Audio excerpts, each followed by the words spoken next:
मंगलमूर्ति सद्गुरु मिलवै सर्वाधार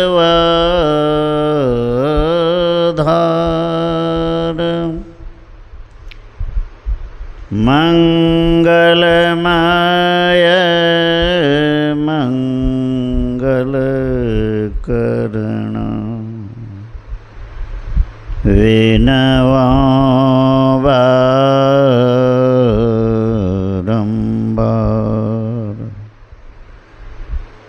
धन्य धन्य सद्गुरु सुखदा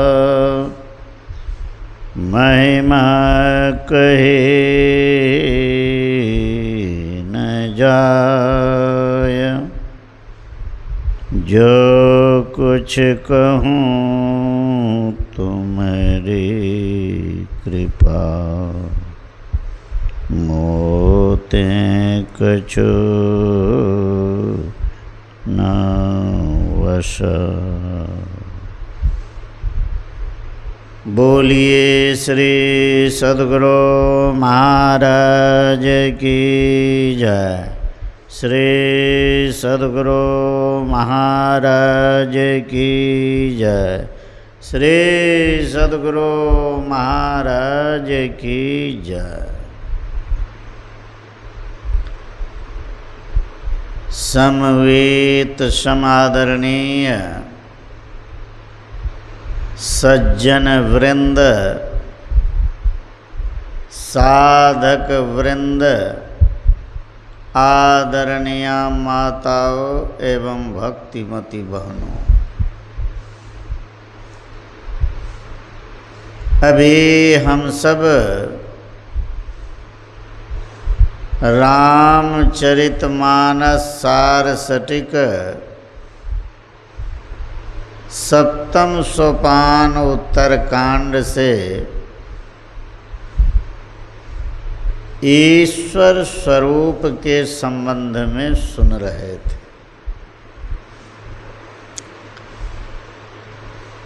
हम लोग सुन रहे थे कागभुसुंड जी कहते हैं कि हे गरुड़ जी, बिना विश्वास के भक्ति नहीं होती और बिना भक्ति के ईश्वर कृपा नहीं करते।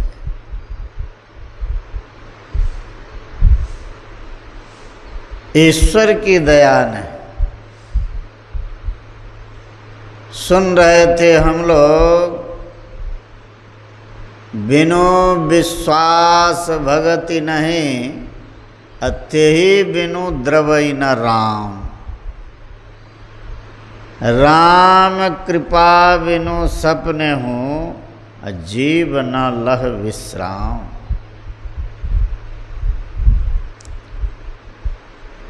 ईश्वर के कृपा के बिना जीव को स्वप्न में भी सुख नहीं, विश्रांति नहीं है।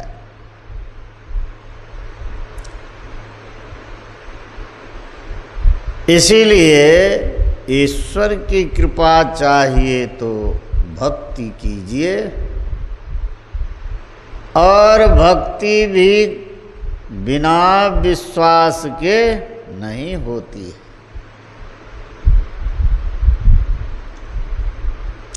बिना विश्वास के भक्ति नहीं।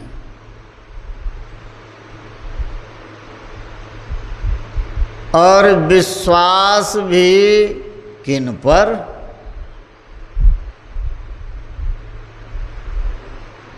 विश्वास कैसे होगा?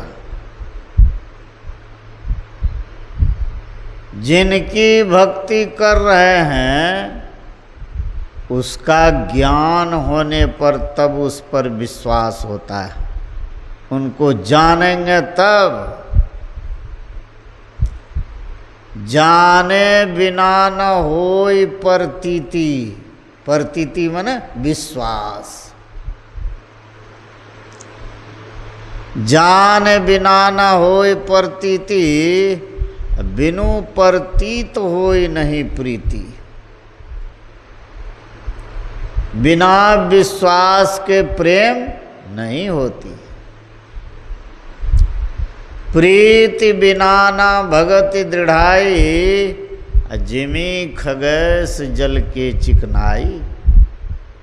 कहते हैं हे गरुड़ जी,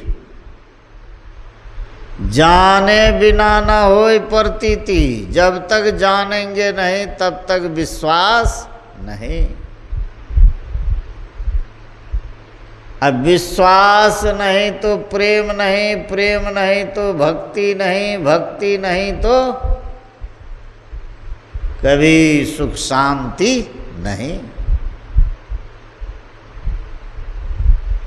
इसीलिए ईश्वर को जानना चाहिए, या आप जिसकी भक्ति कर रहे हैं उसके स्वरूप का ज्ञान होना चाहिए।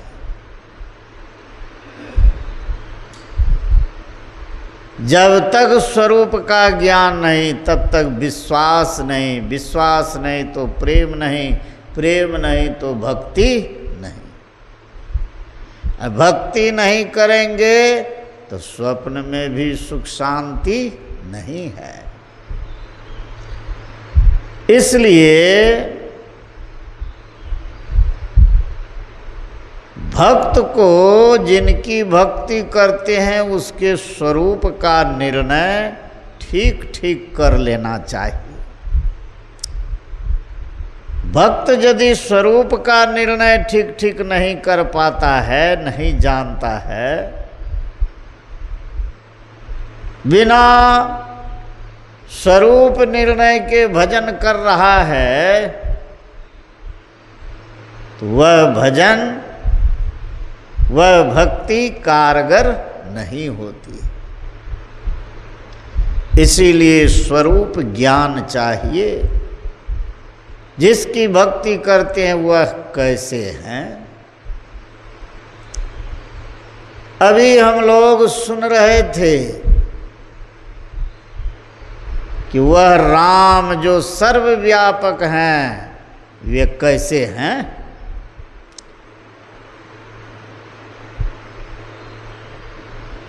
पहले तो तुलना की गई है, तुलना सुन रहे थे हम लोग। राम काम सतकोटि सुभगतन, दुर्गा कोटि अमित अरिमर्दन। राम कैसे हैं? राम काम सतकोटि सुभगतन, 100 करोड़ कामदेव के समान सुंदर हैं, सुंदर शरीर वाले। और दुर्गा कोटि अमित अरिमर्दन, करोड़ों दुर्गा के समान शत्रु का नाश करने वाले हैं। करोड़ों दुर्गा के समान। शक्र कोटि सत सरिस विलासा, नव सत कोटि अमित अवकाशा। शक्र कोटि इंद्र के समान, 100 करोड़ इंद्र के समान विलास करने वाले हैं। नव सत कोटि अमितावकाशा, 100 करोड़ आकाश को यदि उसमें हटा दें तब भी अमितावकाशा। ऐसे परमात्मा है। पहले तो तुलना की गई, 100 करोड़ इंद्र के समान, 100 करोड़ दुर्गा के समान, 100 करोड़ विष्णु के समान 100 करोड़, ब्रह्मा के समान 100 करोड़, शंकर के समान, ब्रह्मा के समान उत्पन्न करने वाले, विष्णु के समान पालन करने वाले, रुद्र के समान नाश करने वाले, संहार करने वाले। कहते कहते गोस्वामी तुलसीदास जी अंत में कहे कि निरुपम न उपमा राम समान, राम निगम कहे, जिमे सतकोटि खग्योत समरवि, कहत अति लघुताल है। यदि समान कहेंगे इसके बराबरी है, तब तो 2 हो गया, अब 2 हो गया तो ससीम हो गया, सीमा के अंदर हो गया। और ससीम पदार्थ ईश्वर हो नहीं सकता। सीमा के अंदर है तो वह ईश्वर नहीं है। परमात्मा है, असीम है, अजन्मा है, अगोचर हैं, सर्वव्यापक हैं और सर्वव्यापकता के भी परे है। असीम है, उसका कोई सीमा नहीं। जब भी तुलना करेंगे तो 2 वस्तु हुआ तो ससीम हो गया। गुरुदेव कहे कि यदि परमात्मा ससीम हैं तो कहीं अवस्थित हो सकते हैं? सो नहीं है, वह सर्वत्र है, ऐसा कहता है वेद। यदि ईश्वर को ससीम माने और कहें कि बहुत ससीम को मिला करके असीम हो गया, तो यह भी प्रश्नों का हल नहीं है। गुरुदेव कहे कितना भी ससीम हो, सबको मिला दीजिए तो असीम होगा? ससीम ही रह जाएगा। सीमा, उसकी सीमा ही रहेगी। बहुत ससीम को एक जगह मिला दीजिए, असीम कहेंगे?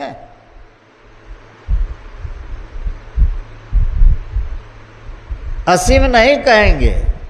उनकी सीमा है। जो ससीम पदार्थ है वह सीमा देश काल के अंदर है, और जो देश काल के अंदर हो, ससीम हो, वह ईश्वर नहीं हो सकता। वह ईश्वर नहीं है। परमात्मा है, असीम है। वह न उत्पन्न हुआ है न उसका नाश है। इसीलिए परमात्मा के तुलना में कुछ भी नहीं, राम के तुलना में कुछ भी नहीं है। अनुपम न उपमा राम समान, राम निगम कहे। अंतिम में कहे अनुपम, उसके समान कोई उपमा ही नहीं है।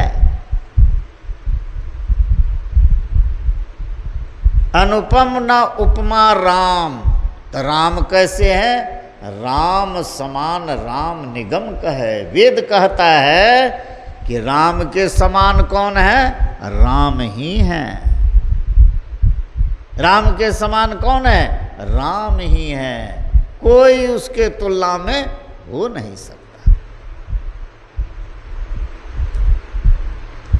जैसे उदाहरण दिए, जिमे सतकोटि खग्योत समरवि, कहत अति लघुताल है। खग्योत कहते हैं जुगनू को, भगजुगनी। 100 करोड़ भगजुगनी के, असंख्य भगजुगनी के बराबरी यदि सूर्य को कहा जाए तो सूर्य की हीनता होगी। कहिए 100 करोड़ जुगनू को एक जगह जमा कर दीजिए तो सूर्य के बराबरी हुआ। यदि ऐसा कहते हैं तो सूर्य की हीनता होती है, सूर्य की हीनता होती है। उसी तरह राम के समान किसी को कहा जाए तो राम की हीनता है। राम क्या है?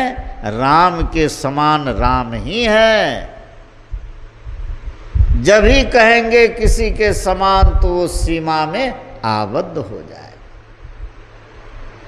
ससीम पदार्थ ईश्वर नहीं है। जो ससीम है, ससीम पदार्थ उत्पन्न होता है, ठहरता है और उसका नाश है, उसका नाश है। लेकिन परमात्मा न उत्पन्न हुए हैं, परमात्मा थे, हैं और रहेंगे। ऐसे राम है, ऐसे वह परमात्मा है। इसीलिए इसको जानिए,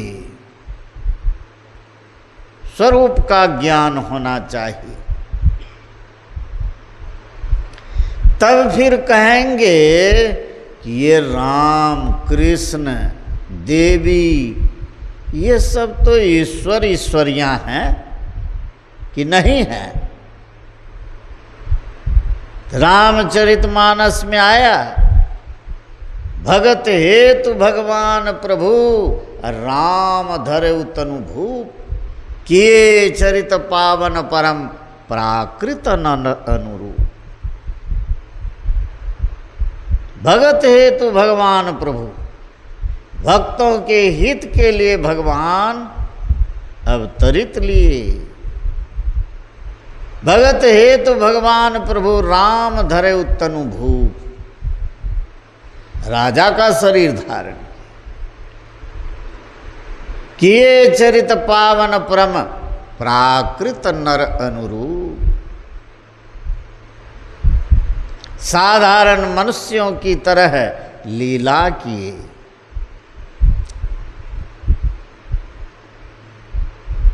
यह जीव जो शरीर धारण किया है उसका वह भी उत्पन्न हुआ है, ठहरेगा, इसका भी नाश है। और यहाँ भी लीला है, नहीं है। जथा अनेकन वेश धरी, नृत्य करई नट कोई, सोई सोई भाव दिखावई, आप न होई न सोई। जैसे कोई बहुरूपिया अनेक रूप धरकर नाच करता है, लेकिन वह वही नहीं हो जाता है जिसका वह रूप धारण करता है। जैसे उदाहरण के लिए हम लोग भी बहुत रूप धारण करते हैं।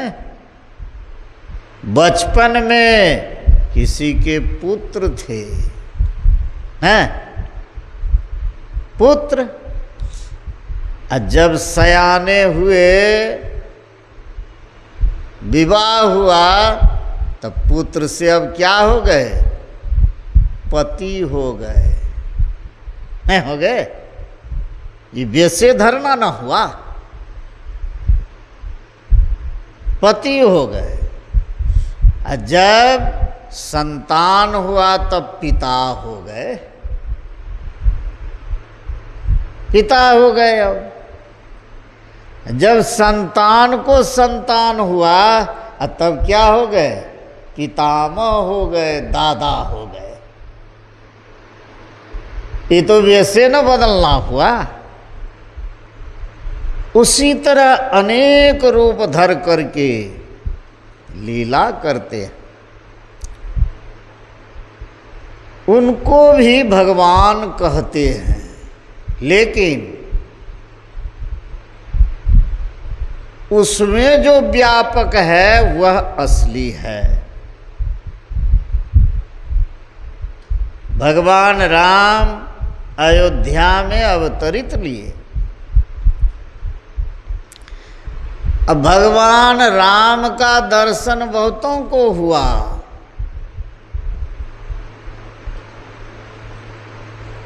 यदि अब भगवान राम के दर्शन से ही कल्याण होता, मोक्ष मिल जाता, तो उस समय जितने लोग दर्शन किए सब तो मोक्ष प्राप्त कर लिए होंगे। लेकिन ऐसी चर्चा शास्त्रों में नहीं है।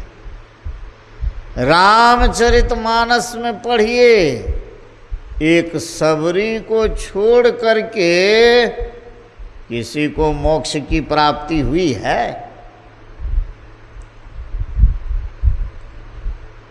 भगवान राम के पिता राजा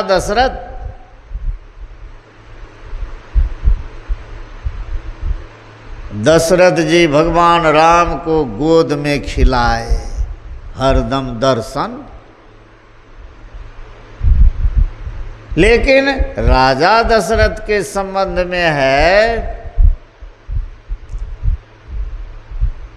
कि राजा दशरथ शरीर त्याग करके कहाँ गए? सुरधाम। राम राम कहते कहते शरीर त्यागे। राम राम राम राम राम कहे राम कहे राम राम कहे राम। तनु परि हरि रघुवीर विरह राउर गयउ सुरधाम। देवलोक को गए। एक माता सबरी को छोड़ करके रामचरितमानस में कहीं वर्णन नहीं है कि किसी को मोक्ष हुआ।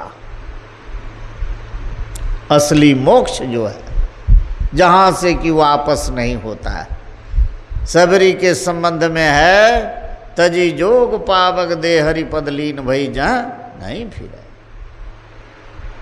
कही कथा सकल बिलो के हरिमुख, हृदय पद पंकज धरे, तजी जोग पावक दे हरिपद लीन भई जहाँ नहीं फिरा।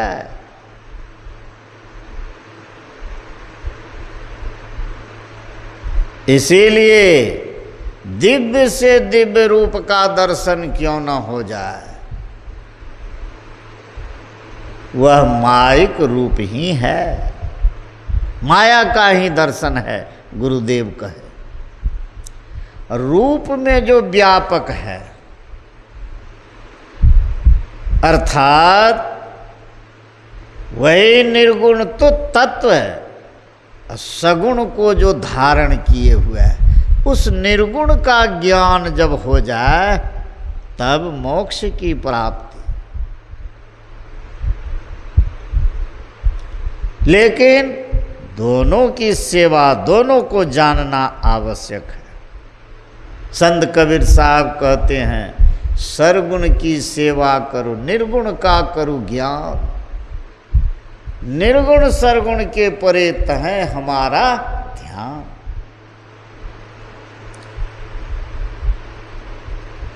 और कबीर साहब कहे हैं, संपटि माहि समाया सो साहब नहीं होए। प्रातः काल सुने थे, सकल मांड में रमी रहिया साहब कहिए सोए।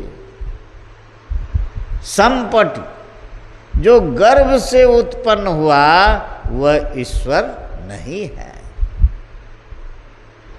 कबीर साहब कहते,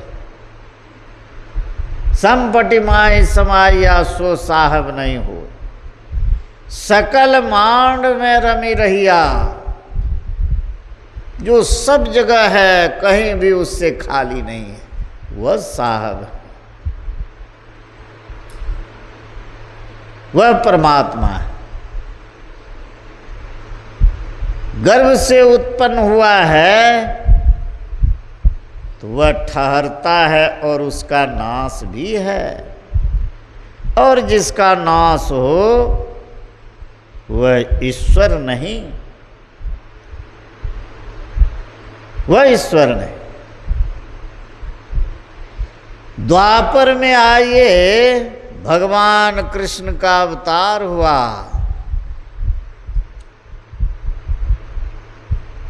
और भगवान राम भी बहुत बड़े बड़े काम किए, असुरों का संहार किए। अब भगवान कृष्ण भी वही किए।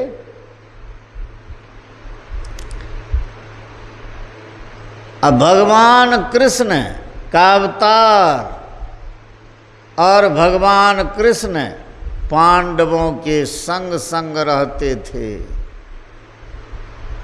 हमेशा संग संग। लेकिन पांडवों के जीवन में जितना दुख हुआ, पांडव लोग जितने दुखी हुए, उतना दुख हम लोगों को नहीं है। गुरुदेव के प्रवचनों में है,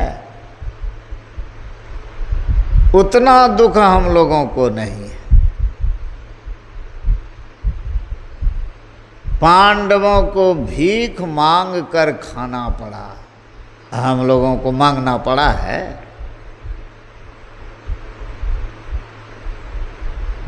नहीं मांगना पड़ा।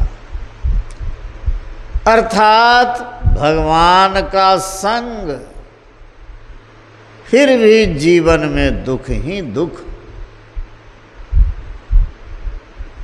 दुख ही दुख। बन बन भटके पांडव लोग, भीख मांग कर खाए और भरी सभा में बेइज्जती हुई, सब सहना पड़ा, सब सहना पड़ा। इतना दुख, भगवान का दर्शन, फिर भी दुख दूर नहीं हुआ। जिस कारण से भरी सभा में बेइज्जती हुई, जिस काम को करने से भरी सभा में बेइज्जती हुई, वह भी काम पांडवों से नहीं छूटा।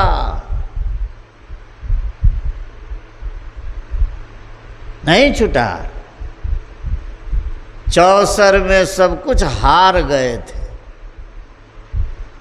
दासत्व ग्रहण किए, द्रौपदी को भी हार गए, भरी सभा में घसीट कर लाया गया। और दुर्योधन कहे कि इसको नग्न करके मेरे जंघे पर बैठाओ, दुशासन से। लेकिन भगवान कृष्ण की कृपा से नग्न नहीं हुई।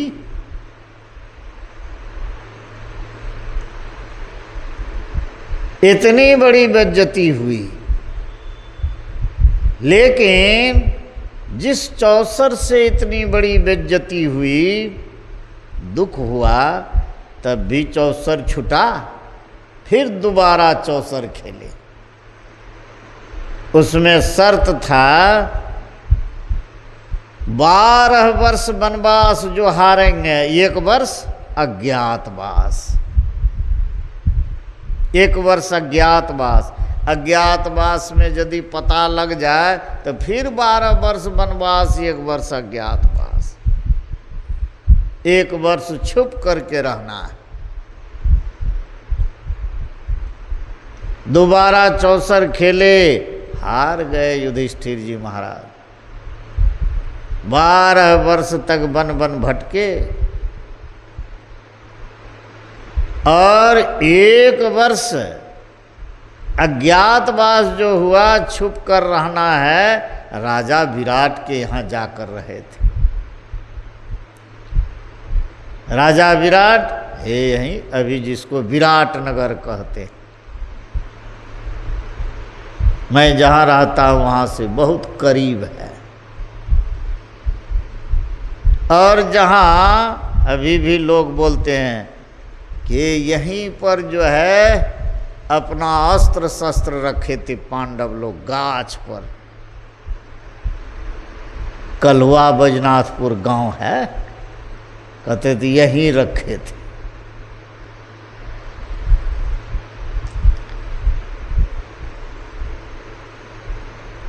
राजा विराट के यहाँ रहे। राजा विराट के यहाँ भीम जिसको 10,000 हाथी का बल, वो रसोइया का काम करते थे। अर्जुन जिसके गांडीव के टंकार से बड़े बड़े योद्धा त्रस्त हो जाते थे, वो अर्जुन वहाँ नर्तकी का काम, गान विद्या सिखाते थे, नाच गान। नकुल सहदेव गाय घोड़े को चराते थे, जो द्रौपदी महारानी और दासी का काम कर रहे हैं, दासी का काम। और युधिष्ठिर महाराज देखिए, जिस चौसर से इतनी दुर्दशा हुई, फिर विराट राजा के साथ बैठ करके वही चौसर खेल रहे हैं। हम लोगों को दर्शन नहीं हुआ है, लेकिन इस सब काम से छुटा हुआ है कि नहीं, छुटे हुए हैं। वहाँ हमेशा दर्शन, फिर भी दुर्व्यसन नहीं छुटा, दुर्व्यसन नहीं छुटा। भगवान ये युधिष्ठिर महाराज राजा विराट के साथ बैठ कर के चौसर खेलते थे, कंक बने।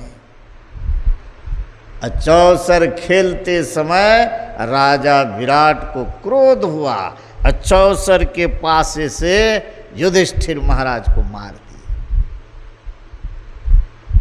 सिर फट गया, रुधिर बहने लगा। द्रौपदी वहाँ थी, कटोरी जोड़ दी। क्यों कि यदि भूमि पर रक्त गिरेगा, भीम अर्जुन यदि देख ले तो राजा विराट को नहीं छोड़ेंगे, मार देंगे। जैसे मार देंगे तो भेद खुलेगा, फिर 12 बरस वनवास, 1 बरस अज्ञातवास। इसीलिए बात को छुपा दी द्रौपदी। और द्रौपदी के साथ दुर्व्यवहार भी किया किचक। इतनी बड़ी बेइज्जती। गुरुदेव दिखाए कि भगवान का दर्शन, तब देखिए दुख कितना। इसीलिए दिव्य से दिव्य रूप का दर्शन क्यों नहीं हो जाए, वह अदर्शन है। रूप का दर्शन ईश्वर दर्शन नहीं। रूप में जो व्यापक है उसको जानिए। वह रूप भी है, ईश्वर का है। कहते हैं ईश्वर के 2 रूप हैं, एक मूर्त दूसरा अमूर्त। मूर्त का नाश है, इसीलिए उसको कहा माया, परिवर्तन है, नाश है। जो अमूर्त है, जो उसमें रूप में व्यापक है, उसका नाश नहीं, वह उत्पन्न नहीं हुआ है, वह अमूर्त है। उसी को स्वरूप कहते हैं। उसका ज्ञान हो जाए तो दुखों से छूटेंगे। वह स्वरूप कैसा है? अजन्मा है, अगोचर है, इंद्रियों के ज्ञान में आने योग्य नहीं, असीम है, अनंत है। उसको जब जान जाएंगे तो मृत्यु के मुख से छूट जाए। पहले तो इसका ज्ञान होना चाहिए, तब गुरु से साधना विधि जान करके साधना कीजिए, तब पहचान होगा साधना के अंत में।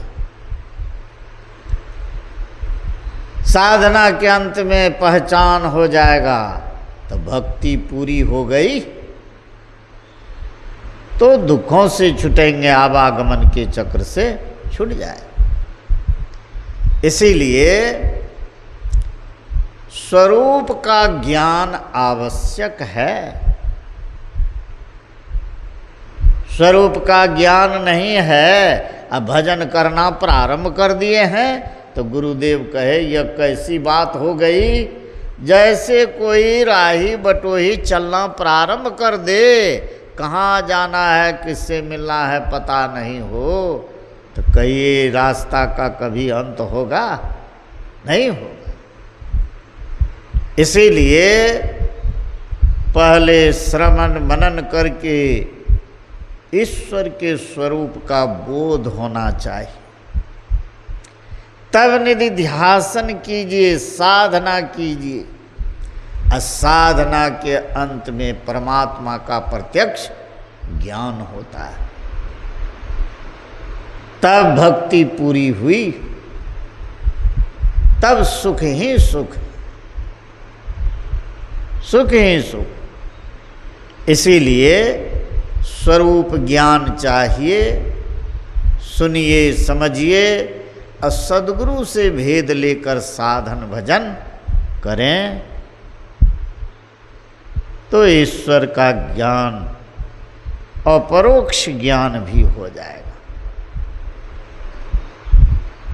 और दुखों से छूट जाएंगे, आवागमन के चक्र से छूट जाएंगे। यही थोड़ा सुनाया। बोलिए श्री सद्गुरु महाराज की जय।